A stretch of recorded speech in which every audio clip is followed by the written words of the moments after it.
Fala meus amigos e amigas do terceiro ano do Colégio de Curso Universo, tudo bem? Aqui mais uma vez com vocês, professor Pedro Henrique, professor de História do Brasil, tá? Sejam bem-vindos a mais uma videoaula aqui no canal da escola e hoje vamos dar continuidade, como sempre, aos assuntos de História do Brasil, tá? Na última aula a gente trabalhou conteúdos que relacionam ali o populismo, tá? E também a gente viu um pouco sobre o governo de Dutra, tá? Eurico Gaspar Dutra. Então, dando continuidade a esses assuntos, lembrando que eu estou trabalhando de acordo com o livro de vocês, então muitos aspectos e elementos que o livro traz, eu estou abordando aqui de uma maneira mais enfática, tá? De uma maneira de vocês seguirem tanto as videoaulas aqui, tanto a parte historiográfica, digamos assim, a parte escrita que está no conteúdo de vocês, tá? Acredito que no próximo vídeo eu irei trabalhar algumas questões com vocês, como sempre, tá? Então a gente vai trabalhar aí populismo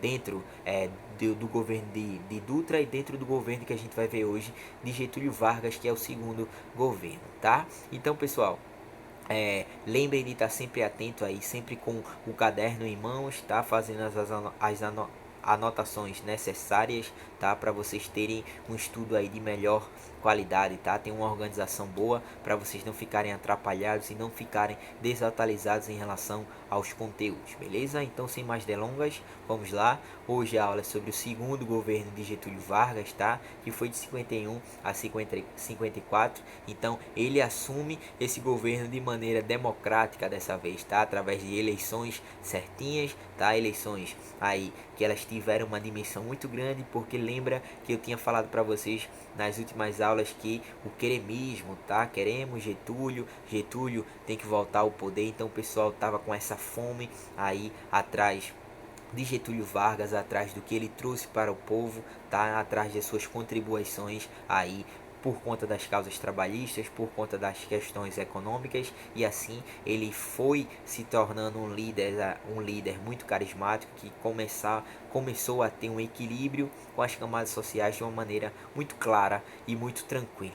Tá? Então o pessoal queria ele de volta. Então, naquele período em que Eurico Gaspar Dutra ele assumiu a presidência, Vargas ele começou seu mandato de senador, tá, naquele período, só que nos anos finais ele acabou deixando de apoiar o Dutra, ele saiu um pouco das questões políticas, tá, das suas funções de senador, e quando teve as eleições em 50 ele voltou e voltou com um discurso mais modernizante, tá, um discurso no qual ele já pregava com questões populistas, mas ele já era um cara aí, digamos que mais de experiência, um cara que ele já tinha uma casca grossa para aguentar questões de política, jogos políticos, desavenças, tá? E outras articulações que fizeram, tá? Então, aqui já puxo o slide para vocês.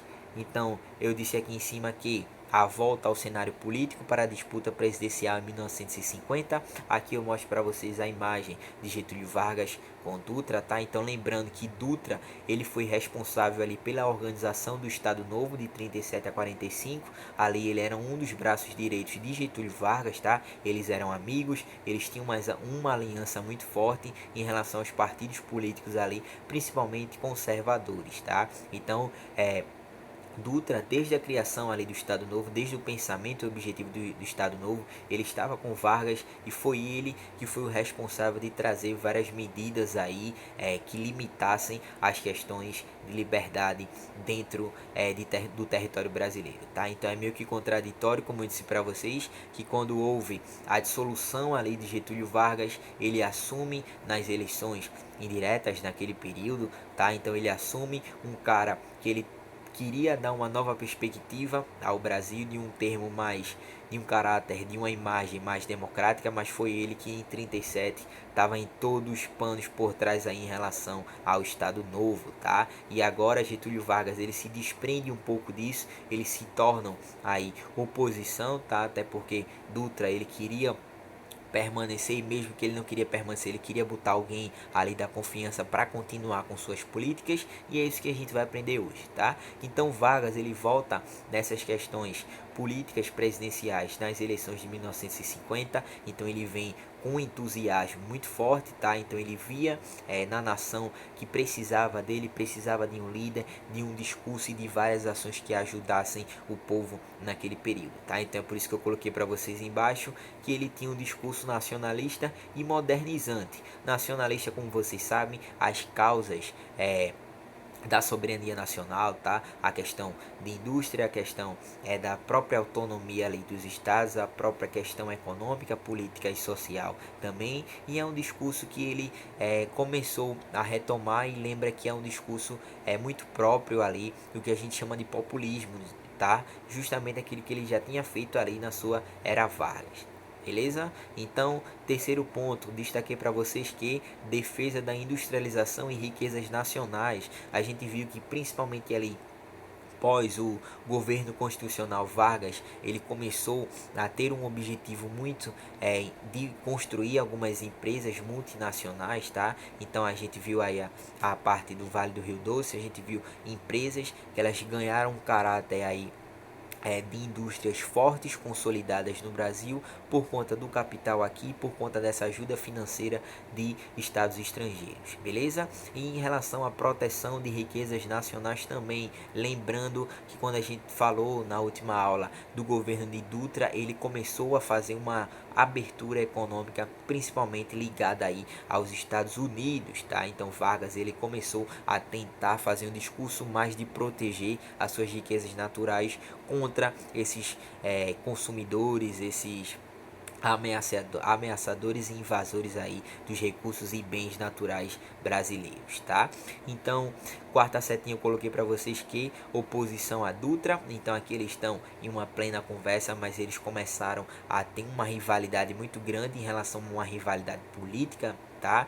Era uma rivalidade, digamos que sim, amistosa, mas Vargas ele começou a ter um caráter que fugia das questões daquilo que Dutra pregava, tá? Então eles estavam em lados opostos, como eu coloquei para vocês aqui embaixo. É um embate entre entreguistas, que era o pessoal que era chamado o pessoal que queria entregar os recursos naturais, as empresas que nós tínhamos, tá? Para fazer essa relação com o capital estrangeiro, tá? E os nacionalistas, que era o pessoal de Vargas, que era justamente aquele que queria proteger os bens, que queria criar as questões mais nacionais próprias nossas, tá? Só nossas. Então por isso que eu coloquei aqui embaixo e meio que cortou um pouco, mas era a iniciativa privada, tá? A dos entreguistas versus a intervenção do Estado. Quando a gente fala na intervenção do Estado, é a intervenção do Estado na economia, tá? Ele tentar proteger de uma forma, ele influenciar em relação a preços, a valores, aos próprios bens, ao que comercializar ou não, o que vai importar, o que vai.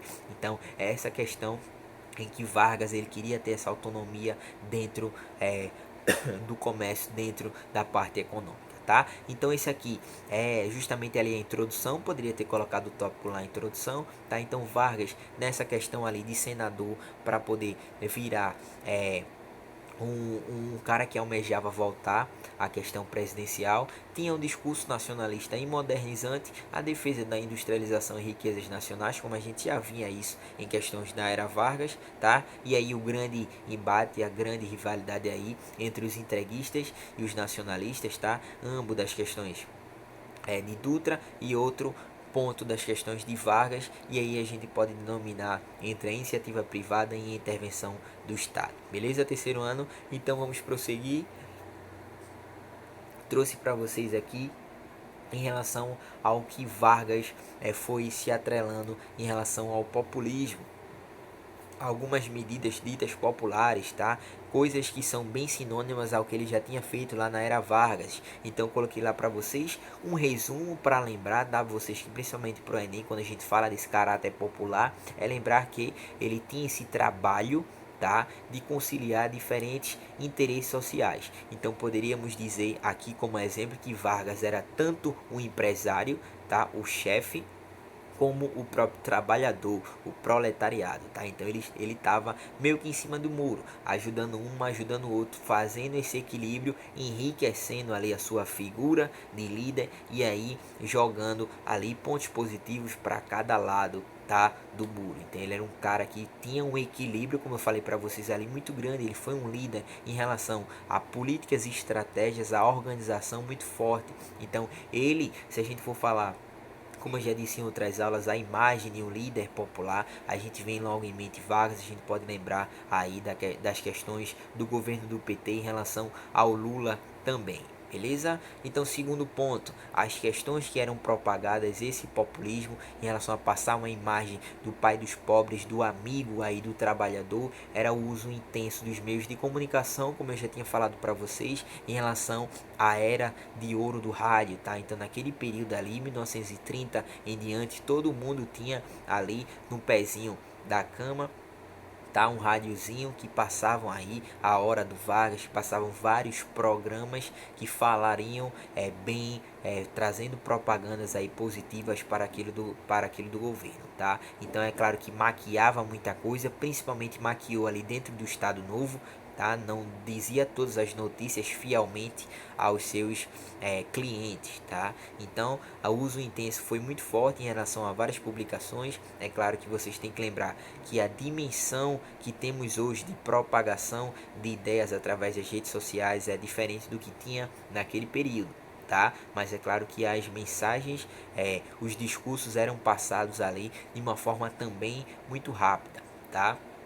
Algumas campanhas foram feitas, tá? Como o petróleo é nosso, a gente conhece hoje a Petrobras marcada aí por governos e por gestões aí arbitrárias, tá? Questões corruptas, em que hoje a Petrobras ela não tem um caráter tão positivo como ela foi ganhando quando foi criada, tá? Originada ali dentro do governo de Vargas, tá? Então ele tinha esse pensamento.